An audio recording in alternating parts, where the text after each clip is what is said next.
ప్రజలు ఎటువంటి సమస్యలు ఉన్నా నిర్భయంగా పోలీస్ స్టేషన్లో ఫిర్యాదు కావాలని మహదేవ్పూర్ ఎస్ఐ సాంబమూర్తి అన్నారు. మహదేవ్పూర్ పోలీస్ స్టేషన్లో ఎస్హెచ్ఓగా ఎస్ఐ సాంబమూర్తి బాధ్యతలు చేపట్టారు. ఈ సందర్భంగా వారు మీడియాతో మాట్లాడారు. తమ పరిధిలో ఉన్న సమస్యలను ఖచ్చితంగా పరిష్కరిస్తామని తెలిపారు. శాంతి భద్రతల పరిరక్షణలో ప్రజలు సహకరించాలని కోరారు. ముఖ్యంగా యువత బాధ్యతాయుతంగా వ్యవహరించాలన్నారు. మహదేవ్పూర్ మండల ప్రజలందరికీ నా యొక్క శుభాకాంక్షలు తెలియజేస్తున్నాను. నా పేరు ఎం సాంబమూర్తి. ఈరోజు మహదేవ్పూర్ పోలీస్ స్టేషన్ ఎస్హెచ్ఓగా బాధ్యత తీసుకోవడం జరిగింది. పోలీస్ తరఫున ప్రజలకు మహదేవ్పూర్ మండల ప్రజలకు తెలియజేయలేదు ఏమనగా, ఎలాంటి శాంతి భద్రతలకు ఆఘాతం కలగకుండా చూసుకోవాలి. ఒకవేళ చట్టానికి వ్యతిరేకంగా ఎవరైనా పనిచేసినట్లయితే తప్పకుండా వాళ్ళపై చట్టరీత్యా చర్యలు తీసుకోబడుతుంది. మీకు ఏమైనా ప్రాబ్లమ్స్ ఉన్నా, మీకు సంబంధించిన ఇష్యూస్ ఏమైనా ఉన్నా మీరు పిటిషన్ తీసుకొని ఎనీ టైం ఎవరి రికమెండేషన్ లేకుండా మీరు ఖచ్చితంగా ఎలాంటి మీడియేటర్ అవసరం లేకుండా మీరు ఖచ్చితంగా పోలీస్ స్టేషన్కి వచ్చేసి నేరుగా నన్ను కలవచ్చు. మీ యొక్క ప్రాబ్లమ్ సాల్వ్ చేయడానికి 100% పోలీస్ తరఫున చట్టపరంగా ఏదైతే ఉంటుందో అది ఖచ్చితంగా మీకు సాల్వ్ చేయడం జరుగుతుంది.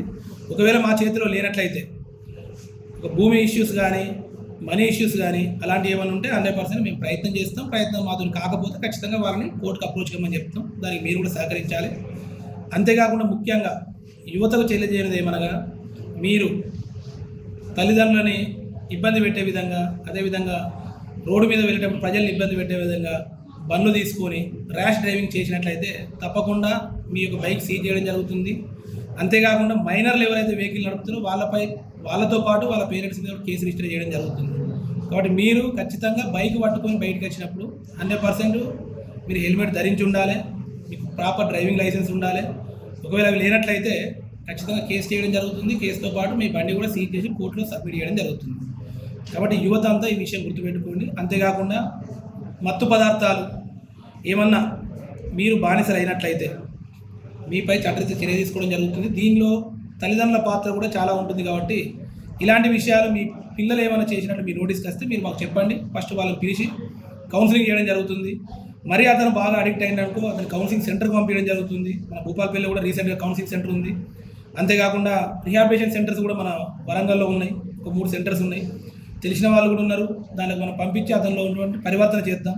అయినప్పటికీ కూడా అతను వినకపోతే చట్టరీత్యా చర్య తీసుకొని జైలుకు పంపించడానికైనా వెనుకాడం.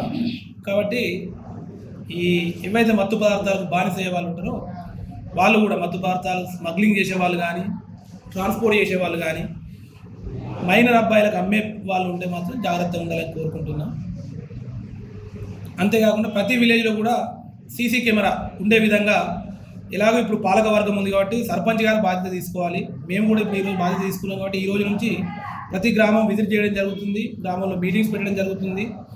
మహదేవ్పూర్ మండలం అనేది ప్రతి గ్రామం కూడా సీసీ కెమెరా సర్వేలెన్స్లో ఉన్నది అనే విధంగా దొంగలకు మనం తెలియజేయాలి. అంటే మనం సీసీ కెమెరా ఉన్నట్లయితే ఏ దొంగ కూడా మన విలేజ్ రాకుండా కొంచెం భయపడతారు. కాబట్టి సర్పంచులు కొంచెం బాధ్యత తీసుకుంటే మా వంతు మేము రావడం జరుగుతుంది. విలేజ్లో మోటివేట్ చేయడం జరుగుతుంది. అదేవిధంగా ఫండ్ కలెక్ట్ చేసి ప్రతి విలేజ్లో కూడా కెమెరా పెట్టుకునే విధంగా నేను కోరుకుంటున్నాను. ఈ సర్పంచ్ నా తరపు నుంచి ప్రత్యేక రిక్వెస్ట్ ఇది. Thank you.